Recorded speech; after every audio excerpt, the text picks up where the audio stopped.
BC రిజర్వేషన్ల పైన తెలంగాణ ప్రభుత్వానికి హైకోర్టులో చుక్కెదురైంది. రిజర్వేషన్ల ఆధారంగా రిజర్వేషన్లు వ్యతిరేకిస్తూ దాఖలైన పిటిషన్ల పైన విచారించిన హైకోర్టు ఇవాళ తెలంగాణ స్థానిక సంస్థలకు ఇచ్చిన ఎన్నికల షెడ్యూల్ పైన స్టే విధించింది. అంటే రేపటి నుంచి నిజానికి రెండు విడతల్లో స్థానిక సంస్థలు మొత్తానికి 5 విడతలుగా స్థానిక సంస్థల ఎన్నికలకి ఎన్నికల సంఘం రాష్ట్ర ఎన్నికల సంఘం ఏర్పాటు చేసింది. 2 విడతలుగా ఎంపీటీసీ జెడ్పీటీసీ ఎన్నికల్ని అట్లాగే 3 విడతలుగా సర్పంచ్ ఎన్నికలు నిర్వహించాలని నిర్ణయించింది. కానీ హైకోర్టు ఇవాళ కీలక తీర్పు చెప్పింది. ఎవరైతే 42% రిజర్వేషన్లు వ్యతిరేకిస్తూ హైకోర్టుకు వెళ్లారో ఆ పిటిషన్ల పైన విచారణ జరిపిన కోర్టు ఇవాళ కీలక ఉత్తర్వులు జారీ చేసింది. జీవో నెంబర్ 9ని ఏదైతే తెలంగాణలో బీసీలకు 42% రిజర్వేషన్లు కల్పిస్తూ జీవోఎంఎస్ నెంబర్ 9ని విడుదల చేసిందో తెలంగాణ ప్రభుత్వం, ఆ జీవో పైన స్టే విధిస్తూ హైకోర్టు ఉత్తర్వులు జారీ చేసింది. అంతేకాదు ఇవాళ విధించిన స్టే పైన కౌంటర్ దాఖలు చేయడానికి ప్రభుత్వానికి 4 వారాల గడువిచ్చింది. రాబోయే 4 వారాల్లో ప్రభుత్వం జీవో నెంబర్ ఇవాళ హైకోర్టు స్టే విధించిన ఉత్తర్వులపైన కౌంటర్ దాఖలు చేయాలని సూచించింది. ఎట్ ది సేమ్ టైం ప్రభుత్వం దాఖలు చేసే కౌంటర్ పైన మరొక ఎవరైతే పిటిషనర్లు మళ్ళీ కౌంటర్ దాఖలు చేయడం కోసం మరొక 2 వారాల గడువిచ్చింది. మొత్తంగా 6 వారాల్లో రాబోయే 6 వారాల్లో మొత్తానికి ఈ కేసు వాయిదా పడ్డదని చెప్పాలి. తెలంగాణలో ఇప్పట్లో ఎంపీటీసీ జెడ్పీటీసీ సర్పంచ్ ఎన్నికలు లేవని చాలా స్పష్టంగా అర్థం చేసుకోవచ్చు. హైకోర్టు ఇచ్చిన తీర్పుతో ప్రస్తుతానికి స్థానిక సంస్థల ఎన్నికలు నిలుపుదల జరిగాయి. స్థానిక సంస్థల ఎన్నికలు ఆగిపోయాయి.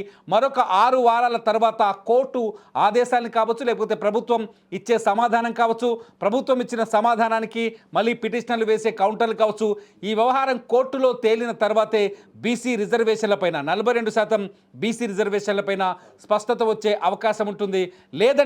లేదంటే ఆ తర్వాతే ఎన్నికలకి వెళ్ళే అవకాశం కనిపిస్తుంది. ప్రస్తుతానికైతే మొత్తానికి తెలంగాణలో స్థానిక సంస్థల ఎన్నికలు నిలిచిపోయాయా అని ఆలోచిస్తే నిజంగానే నిలిచిపోయాయని భావించాల్సి వస్తుంది. ఎందుకంటే మొత్తానికి స్టే వచ్చింది.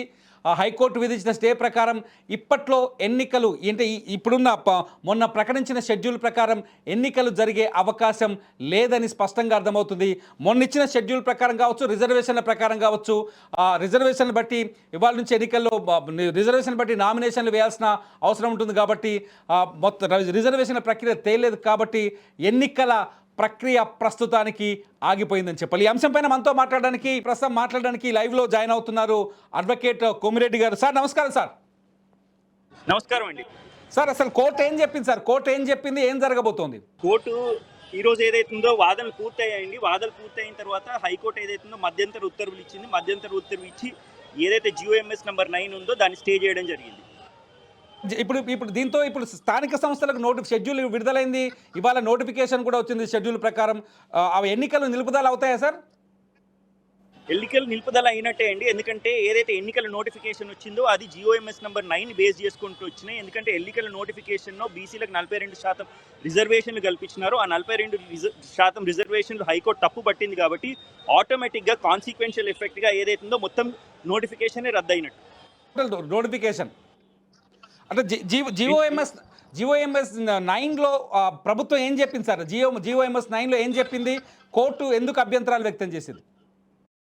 కోర్టు ఏంటంటే ఇప్పుడు నిన్న పిటిషనర్స్ తరఫు నుంచి న్యాయవాదులు ఏదైతుందో వాళ్ళ వాదనలు ముఖ్యంగా ఏమన్నారంటే 2 సుప్రీంకోర్టు జడ్జ్మెంట్స్ ఉన్నాయండి. ఒక సుప్రీంకోర్టు జడ్జ్మెంట్ ఏదైతుందో కృష్ణమూర్తి జడ్జ్మెంట్ ఉంది. దాని తర్వాత రెండో జడ్జ్మెంట్ ఏదైతుందో గౌలీ జడ్జ్మెంట్ ఉంది. కృష్ణమూర్తి జడ్జ్మెంట్లో 5 జడ్జిల ధర్మాసనం జడ్జ్మెంట్ ఇచ్చింది. దాని తర్వాత గౌలీ జడ్జ్మెంట్లో 3 జడ్జిలు ఏదైతుందో సుప్రీంకోర్టు న్యాయమూర్తులు జడ్జ్మెంట్ ఇచ్చినారు. ఈ 2 జడ్జ్మెంట్లో కూడా ఏమందంటే సుప్రీంకోర్టు స్పష్టంగా లోకల్ బాడీ ఎన్నికలకు సంబంధించి ఎస్సీ ఎస్టీ ఓబీసీలకు 50% రిజర్వేషన్ అధిగమించొద్దని చెప్పేసి స్పష్టమైన ఉత్తర్వులు ఉన్నాయి. కాబట్టి అవి ఉత్తర్వులని పరిగణలోకి తీసుకొని ఈరోజు హైకోర్టు ఈ యొక్క డిసిషన్ ఇచ్చింది. ఇప్పుడు తెలంగాణలో గతంలో ఉన్న రిజర్వేషన్ ప్రక్రియ కావచ్చు, ఇప్పుడు కొత్త జీఓఎంఎస్ 9 ప్రకారం కావచ్చు, టోటల్గా ఎంత దాటుతుంది సార్ రిజర్వేషన్ పరిధి? ఇప్పుడు మీరు 50% దాటొద్దన్నారు కదా. ఎస్సీలకి ఎస్టీలకి రిజర్వేషన్ కల్పించాలని చెప్పారు. రెండోది ఏదైతుందో ఇప్పుడు వచ్చిన జీఓఎంఎస్ నెంబర్ 9 ప్రకారము ఆ 50% సీలింగ్ దాటుతోంది. కాబట్టి thank you for joining sir. యాక్చువల్గా ఇది ప్రస్తుతానికి 50% సీలింగ్ని దాటుతుంది అనేది ప్రధాన అభ్యంతరంగా కనిపిస్తుంది. కోర్టు ముందు పిటిషనర్లు వాదించిన వాదన ప్రకారం 50% సీలింగ్ ఏదైతే రిజర్వేషన్ల మొత్తం 50%కి మించకూడదంటూ గతంలో సుప్రీంకోర్టు గైడ్లైన్స్ ఏవైతే ఉన్నాయో ఆ గైడ్లైన్స్ని దాటి 50% సీలింగ్ దాటుతుంది కాబట్టి ఈ రిజర్వేషన్ల ప్రక్రియ చెల్లదు అని ప్రస్తుతానికి GOMS 9 పైన so high court Telangana high court stay విధించింది. దీనిపైన ప్రభుత్వం కౌంటర్ దాఖలు చేయాల్సింది. అంతేకాదు ఈ రిజర్వేషన్ల ప్రక్రియ ఆధారంగానే ఏదైతే GOMS 9 ప్రకారమే స్థానిక సంస్థల ఎన్నికలకి ప్రభుత్వం నోటిఫికేషన్ జారీ చేసింది. స్థానిక సంస్థల ఎన్నికలకి రిజర్వేషన్లు కూడా అంటే ఏ గ్రామంలో ఏ కులానికి చెందిన వ్యక్తి సర్పంచ్గా పోటీ చేయాలి, ఏ ఎంపీటీసీకి ఏ కులానికి సంబంధించిన వ్యక్తి ఎంపీటీసీగా పోటీ చేయాలి, జెడ్పీటీసీ రిజర్వేషన్, అట్లాగే జిల్లా పరిషత్ చైర్మన్ల రిజర్వేషన్, మండల పరిషత్ ఎంపీపీల రిజర్వేషన్, ఈ రిజర్వేషన్లన్నీ GOMS 9 ప్రకారమే ఫిక్స్ చేశారు. కాబట్టి ప్రస్తుతానికి GOMS 9ని రద్దు చేయడం వల్ల కొత్త ప్రభుత్వం జారీ చేసిన ఎన్నికల స్థానిక సంస్థల ఎన్నికల షెడ్యూల్ కూడా రద్దయినట్టే భావించాలి. సింపుల్గా చెప్పాలి అంటే ఈ వీడియో చూస్తున్న చాలామందికి చాలా స్పష్టంగా అర్థం కావాలంటే ఏదైతే గ్రామ పంచాయతీ ఎంపీటీసీ జెడ్పీటీసీ ఎన్నికలకి ప్రభుత్వం నోటిఫికేషన్ జారీ చేసిందో ఆ నోటిఫికేషన్ రద్దయింది. హైకోర్టు ఆ ఎన్నికలపైన స్టే విధించింది. రిజర్వేషన్ల ప్రక్రియ పూర్తయిన తర్వాతనే ఏదైతే రిజర్వేషన్లు వివాదాస్పదంగా మారాయో ఆ రిజర్వేషన్లపైన 42% బీసీలకు రిజర్వేషన్ ఇవ్వాలన్న అంశం వివాదాస్పదంగా మారిందో ఆ వివాదం తేలిన తర్వాతే ఎన్నికల ప్రక్రియ ముందుకెళ్లే అవకాశం కనిపిస్తుంది. ప్రస్తుతానికైతే ప్రభుత్వానికి హైకోర్టులో ఎదురు దెబ్బ తగిలిందని చెప్పాలి. 4 వారాల్లో ప్రభుత్వం హైకోర్టుకి తిరిగి సమాధానం చెప్పాల్సిన అవసరం ఉంది. హైకోర్టుకి ప్రభుత్వం చెప్పే సమాధానం పైన పిటిషనర్లు కూడా మళ్ళీ కౌంటర్ దాఖలు చేసే అవకాశం ఉంది. కాబట్టి వాళ్ళకి కూడా 2 వారాల గడువు ఇచ్చింది కోర్టు.